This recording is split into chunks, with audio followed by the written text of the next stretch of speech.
자, 지금 대장동 수사 관련해서는 뭐 보도들이 뭐 여러 가지로 나오고 있긴 한데 여러분들이 다시 한 번 말씀드리지만 구체적일수록 소설에 가깝다. 전 그렇게 생각하고요. 이번에 남욱이 진술을 그러니까 풀려나자마자 바로 그날 재판에 참석을 했잖아요. 재판 나가서 한 말들 상당수가 뭐뭐라고 들었다. 소위 전언. 이거 법적인 효력이 없는 것에도 불구하고 뭐뭐라고 들었다. 근데 말한 사람은 그런 말 한 적 없다. 사실 지금 여러분들 보시면 김만배 vs 유동규 남욱 이 상태거든요. 그러니까 이제 24일 날인가 김만배가 풀려난데 그러니까 이제 어떤 언론이 김만배도 입장 바뀌나? 김만배까지 바뀌면 이재명 큰일 났다. 이 보도 내고 있는 거예요. 근데 뭐뭐라고 들었다. 전원 직접 자기가 보거나 한 게 아니라 뭐뭐라고 들었다. 그게 너무 많더라는 거야. 자, 지금 요거는요. 그 남욱이 그때 귀국하면서 JTBC 인터뷰할 때 CR도 안 먹혀있던 바로 그 인터뷰의 내용하고 이번에 법정에 나가서 증언한 내용인데 이거 둘 다 읽어주세요. 2021년 10월 JTBC 인터뷰 구속 전입니다. 유동규 본부장의 지분이 있다는 이야기를 김만배 씨로부터 들은 사실이 있다. 자신의 지분 중 절반은 그분의 것이라는 김 씨 발언과 관련해 한 이야기입니다. 그분 얘기는 잘 기억나질 않는데 그분이 누구인지 유동규인지 누구인지는 당사자만 알고 있지 않을까. 김 씨가 거짓말을 많이 했다. 축축성으로 답변할 수 없기 때문에 검찰 가서도 드릴 말씀이 없다. 여기까지가 이제 JTBC 인터뷰고요. 이번에 석방되고 나서 재판에 가서 네, 2022년 11월 법정 증언. 2015년 2월부터 천화동엔 1호 지분이 이재명 당시 성남시장실 지분이라는 것을 알고 있었다. 김만배 씨에게서 들어서 알았다. 미치겠네. 김만배는 그런 적이 없다는데. 다음. 유 전 본부장이 본인이 쓸 돈이 아니고 높은 분들한테 드려야 하는 돈이라고 얘기했다. 높은 분들은 정진상과 김용우로 알고 있다. 네. 그거예요, 그거. 그러니까 저 때랑 지금이랑 말이 바뀌었죠. 여기 뒤에 있잖아요. 김만배 씨로부터 유동규 본부장 지분이 있다는 이야기를 들었는데 나중에 이번에 말이 바뀌어가지고 성남시장실 지분. 이것도 아주 사악한 게 이재명이란 말을 못해요. 성남시장실 지분, 성남시장 측 지분 이런 식으로 말을 교묘하게 돌립니다.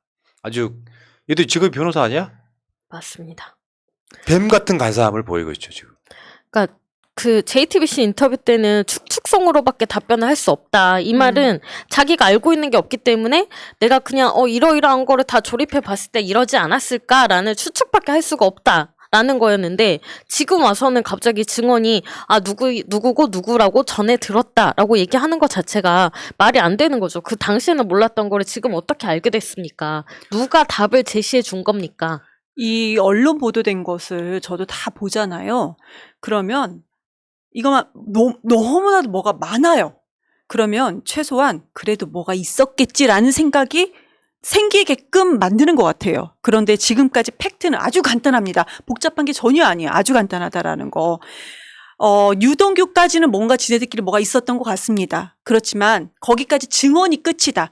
물증은 나오는 것은 단 한 개도 없다. 최소한 내가 돈을 언제 줬다라는 것을 무슨 몇 월경 이렇게 나오지 무슨 날짜라든지 장소도 무슨 경기도청인가 무슨 성남시청인가 도로변가 몇 킬로 이상 그런 도로변가 이런 식으로만 나와 있다라는 거. 팩트가 전혀 없다. 그러니까 물증이 전혀 없다라는 거.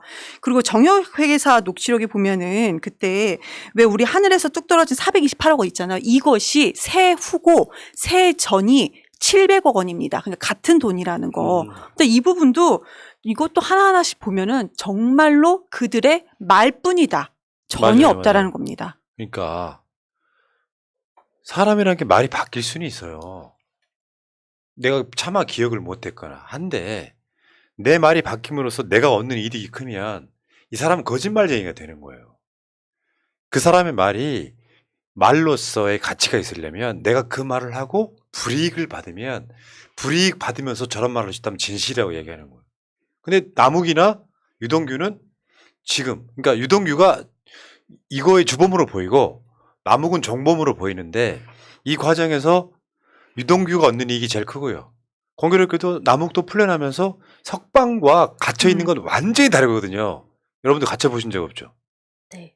저는 갇혀 본 적이 있습니다. 뭐 다른 게 아니고 오래 갇혔던 건 아니고 무슨 사건 때문에 유치장에 갇히는 거 있잖아요. 벌금 안 내가 그 유치장에 갇히는 거 있잖아요. 몇 번 해봤는데 하루만 갇혀 있어도 사람 답답해 죽어요. 아무것도 못해. 사람을 인신 구속한다는 게 무서운 거예요. 근데 풀려나서 지금 출퇴근하면서 재판받고 있잖아요. 그들이 있는 이익이 컸을 때는 거기에 대해서 의심을 한번 해봐야 된다는 것이고, 남욱이 지금 그거잖아요. 재판할 때 뭐냐면 김만배가 돈을 가져가서 어디에 사용했냐는 검사의 질문에 남욱이 한 답입니다. 일부는 사업 자금을 사용하고 일부는 정진상과 김용욱에 주는 것이라고 이야기를 했는데, 그러면서 남욱이 한 말이에요. 들은 사실이라 확인한 바는 없다. 그런 말을 들었지만 내가 확인해 보진 않았다. 이게 증언이 뭐예요? 검사가 이 말 하게끔 유도하는 거 아니에요? 법적인 건 살짝 피해가면서 라고 들었다. 우리 방송할 때 이제 고소고발 안 당하려고 누군가가 이렇게라고 말을 했다는 이야기를 내 감정을 실어서 이야기한 뒤에 임그린이 말했다. 하지만 나는 동의하지 않는다. 이렇게 말하는 거 똑같은 스킬이에요. 이거 지금 문제가 되는 것이 428억 원이 한마디로 이거 지금 1호 배당금 자체가, 천화동 1호 배당금 자체가 지금 검찰에서 주장하는 것은 한마디로 이거 최종 목적지, 그러니까 받는 사람은 이재명이다라고 하는 건데 이게 갑자기 바뀌었다라는 겁니다. 그런데 이거 700억 원, 그러니까 세후 428억 원인데 이거에 대해서 남욱은 유동규로부터 들었다는 겁니다. 근데 남욱이 지금 법정에서 이것은 뭐 나는 뭐뭐라고 들었다. 아까 그 푸나님이 해준 것처럼 뭐뭐라고 들었다. 그런데 이것을 취재했던 기자한테 들은 내용인데요. 기자가 한 얘기가 판사가 그럽니다. 그럼 검사한테 들은 거냐? 뭐라고 들었다고 한 거니까 그렇게 오히려 질문을 했다라는 거. 그리고 유동규는 아까 말씀드린 것처럼 그 다른 재판을 받은 비슷한 사안인데 다른 재판입니다. 그 배우자와 그 사실혼 관계 배우자의 거기서 검사하고 딜한 것 같다라는 것이 판결문에 판사가 나왔던 것. 그것도 입장이 바뀌었다라는 겁니다. 그래서 검사하고 딜을 한 것 같다라는 내용이 있다는 것. 그리고 이것도 또 팩트. 우리 그분이 마치 이재명이다라고 했잖아요. 그게 동아일보에서 처음 나왔는데요. 정영학 회계사의 그 노래방 녹취록에는 그분이 없다라는 것이 팩트입니다. 그러면 이 428억 원이 남욱은 뭐뭐로부터 들었다라는 거고, 그러면 정영학은 뭐라고 했냐? 나 그런 사실 모른다가 지금까지 팩트입니다. 그리고 김만배는 지금까지 뭐냐? 그 돈 내 건데? 라는 것이 팩트입니다. 근데 여기서 나중에 최종적으로 김만배가 그 돈 내 거야를 만약에 바꾼다 하더라도 그럼 그 돈이 정말 최종적으로 유동규를 통해서 이재명한테까지 갔느냐? 이것은 입증할 거가 전혀 없다라는 것입니다. 증거물이 전혀 없다. 그렇죠. 사실이라고 하더라도 전해드린 말의 진실성은 증명되지 않고요. 중요한 건 증거입니다. 증거. 자, 그게 첫 번째인 것 같고요. 다음에 오죽하면 재판 과정에서 이런 게 있어요. 수사 과정에서 알게 됐다고 스스로 언급을 해갖고 재판장이 제지를 받기도 해요. 수사 과정에서. 맞아. 이게 수사를 받으면서 알게 된 사실을 이거를 재판에서 묘하게, 그러니까 수사 받기 전에 들은 것처럼 말하다가 재판장이 제지를 하는. 남욱 변호사가 그랬다는 거죠. 당시 어떻게 알고 있었는지를 물은 것이지 수사 이후에 알았냐는 것을 물은 게 아닌데 수사 과정에서 알게 됐다는 증언은 적절치 않다. 이런 거고요. 그리고 이재명 대표가 그때 얼마 전에 올렸던 SNS에 428억 약정설. 이게 이제 말이 안 되는 게요. 검찰은 그런 거를 이야기하고 싶어 하는지 모르겠는데 이 돈은 유동규가 받은 뇌물이 아니고 성남도시개발공사 본부장으로서 받은 뇌물이 아니고 사실은 그 돈이 이재명 측으로 갔어. 그중에 이제 3분의 1은 유동규가 가져가고 3분의 1은 김용희, 3분의 1은 정진상이 가져가는 건데 이거 앞뒤가 안 맞아. 그 얘기 한번 해보려고 그러는데 이재명 대표의 이거 다시 한번 읽어주십시오. 하늘에서 뚝 떨어진 428억 약정설. 검찰 영장에 김용, 정진상, 유동규 세 사람이 천화동인 1호 배당금 700억 원, 세후 428억 원을 나눠 갖기로 했다는 내용이 등장합니다. 그러나 이는 검찰이 그동안 대장동 사건의 핵심 증거로 삼았던 정영학 녹취록과 정면 배치됩니다. 11월 11일 뉴스타파가 공개한 2020년 10월 30일 정영학 노래방 녹취록 전문에 따르면 유동규, 정영학, 김만배는 유동규에게 700억 배당금을 어떻게 줄지 법적 절차까지 의논했습니다. 예. 자, 검찰이 만든 3인방 유착 관계도인데 요거는 전에 비슷한 관계도로 제가 설명을 드린 적이 있어요. 여기 지금 등장하는 사람들 있잖아요. 김만배, 남욱, 정영학이 유동규한테 돈을 주거나 이런 걸 해요. 그때 유동규가 이걸로 끝내버리면 유동규는 뇌물죄로 엄벌을 받게 돼요. 근데 여기다가 유동규 나는 그 돈을 내가 먹은 게 아니고 김용하고 정진상한테 줬어. 실제로는 공소장에도 이재명이 이 돈을 받았다는 증거는 없어요. 다만 제가 말씀드렸잖아요. 이재명 최측근인 민주연구원 부원장 김용 이런 식으로 공소장에다가 이재명 이름을 어마어마하게 집어넣는다 그랬잖아요. 정진상도 마찬가지고. 그러니까 저번에 그때 관계도에서 그 설명을 해드렸듯이 유동규에서 끝나면 유동규가 엄벌을 받을 상황에 유동규가 나는 그 돈을 이재명 측에 줬어로 하면 유동규의 죄가 훨씬 가벼워진다는 이 관계도. 이걸 여러분들 보시기 바라겠고요. 맞아요. 검찰이 쓴 소설에 나머지 유동규에 끝났을 돈의 정착점을 더 늘림으로써 결국 정치 보복성 수사가 이재명까지 가고 있는 바로 그런 흐름이라고 보시면 되겠습니다. 유동규 수사가 지금 처음에 기소한 것은 뇌물이었어요. 근데 뇌물이라고 한다면은 10년 이상 징역이 됩니다. 벌금이라고 해도 1억 원이 넘어요. 그 1억 원 정도까지 내야 됩니다. 그런데 만약에 이것이 정치 자금으로 되잖아요. 집행유예로도 충분하다는 겁니다. 근데 지금 검찰이 처음에 뇌물로 기소해서 이걸 수사했는데 갑자기 정치 자금으로 바뀌었어요. 그럼 이것도 기소장 바꿔야 되는 것이 아니냐라는 것이 이제 변호사들이 얘기인데 그러지 않고 있다라는 겁니다. 자, 최근에 보도 하나 나왔었죠. 대장동 50억 클럽은 실종됐는데 이재명 대선 자금만 나부끼는 검찰 수사. 이게 골 때리는 거야. 최소한 국민들이 들고 일어나야 되는 거예요. 50억 클럽 어디 갔어? 라고 물어봐야 되는 거예요. 50억 클럽은 조용히 사라졌죠. 50억 클럽 명단 다시 한번 볼까요? 권순일, 박영수, 곽상도, 김수남, 최재경, 홍모 씨 저 무슨 있어.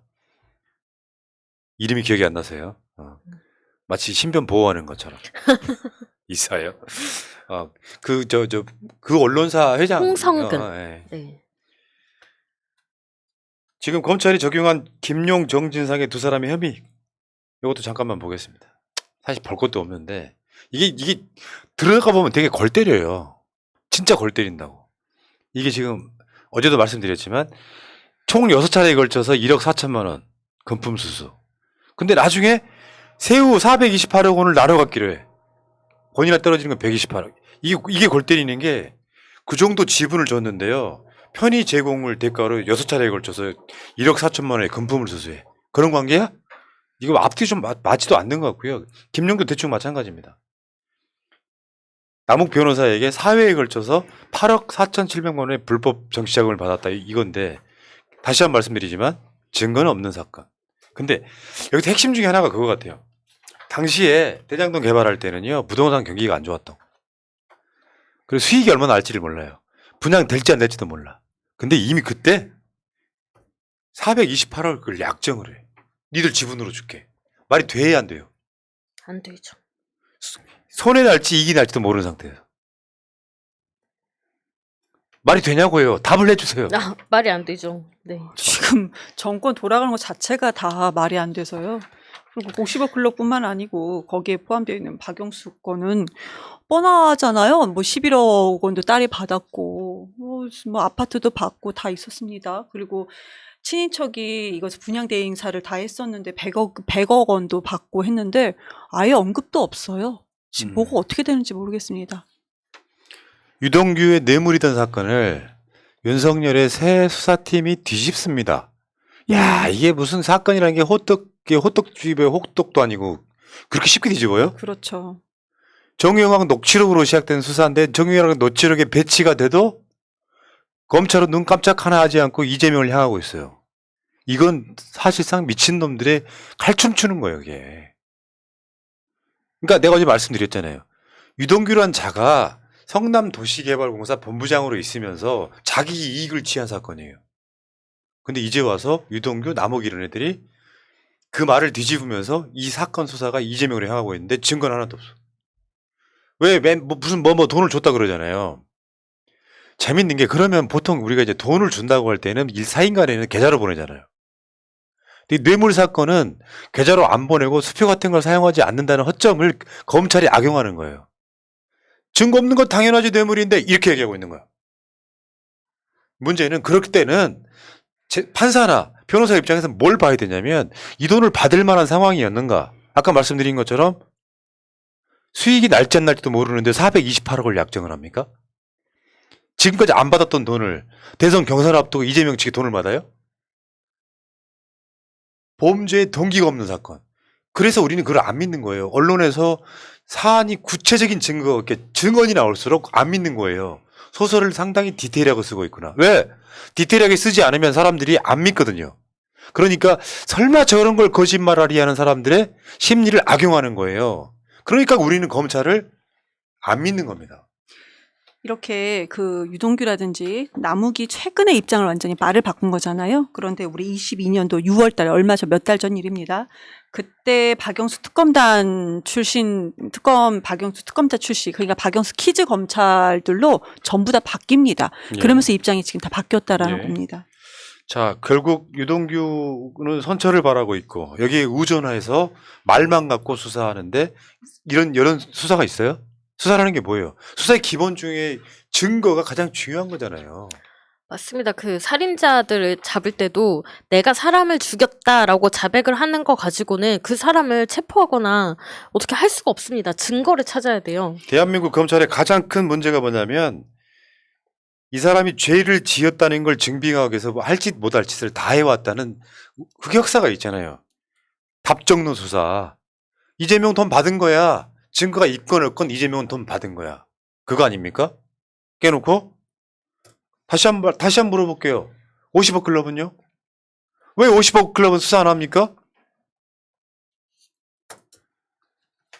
자, 이재명 대표의 정무조정실장 정진상 실장 구속 적부심 청구했다 그러는데 심사가 23일 날 있다는 말씀드리고요. 자, 마지막 하나. 윤석열 장모 10억짜리 가짜 잔고증명서 사건 불송치했습니다. 이 사건 잠깐만 볼까요? 이게 엄청난 사건인데 윤석열 장모가 진치고 앉아서 증명서를 위조를 해달라고 전랐다는 바로 그 사건. 그래서 결국은 했어요. 최은순 명의의 가짜 증명서 4장을 만들어서 가짜 예금액 합계가 349억 원입니다. 이때 이걸 만들어줬던 놈 김예성. 여기 이제 이 김예성이 김건희랑 같이 뭐 대학원 다니고 그랬던 바로 그 친구죠. 이 친구가 윤석열 취임식에 초청도 받았네. 근데 이게 불송치. 정말 유검 무죄가 확실합니다. 말도 안 되지 않아요, 솔직히. 우리가 그 뭔 대출을 땅을 사려고 하는데 돈이 모자라요. 그러니까 잔고를 위조합니다. 통장 잔고를. 우리 이렇게 해서 땅을 살 수가 있어요? 땅 투기할 수 있습니까? 예. 그런데 윤석열 그때 당시 이제 검사의 장모는 이것이 가능했다. 이 죄가 대통령의 장모라 이게 무죄가 되는 형식으로 이런 식으로 좀 돌아가고 있다. 예. 맥라이언님, 푸나님도 가짜 잔고 증명서 만들어서 YTN 인수하세요. 아, 좋은데요? 고려해 보겠습니다. 불송치 될 거니까요. 그러네요. 자, 한 1,000억 하세요? 1,000억 정도. 제 앞에 있는 책 있죠. 조국의 법 고전산 책. 이 책이 지금 S24, 교보, 알라딘 모두 주간 베스트 1위 올랐습니다. 책 읽어본 사람들 이구동성으로 이야기해요. 읽기 쉽고 유익하다. 어렵지 않다. 굉장히 잘 쓴 역저라고 해요. 여러분들 읽어보신 분들이 다 이구동성으로 말하는 게 왜 이 책을 이야기하는지 좀 여러분들 아셨으면 좋겠어요. 조국과 윤석열은 결이 다른 사람이었다. 이렇게 생각이 들어요. 윤석열이 이런 책 쓸 수 있는 깜냥이나 됩니까? 말이 안 되는 거고요. 결국 윤석열은 결국 망한다. 망하는 길로 가고 있다. 이게 제가 내린 결론입니다. 여기까지 하시고요. 자, 시간이 좀 오버를 했는데 우리 진보의 아이콘 보수의 공적 이경 대변인 네. 다음 주에 뵙겠습니다. 네, 고생하셨습니다. 감사합니다. 예, 예. 네, 다음 주에 뵙겠습니다.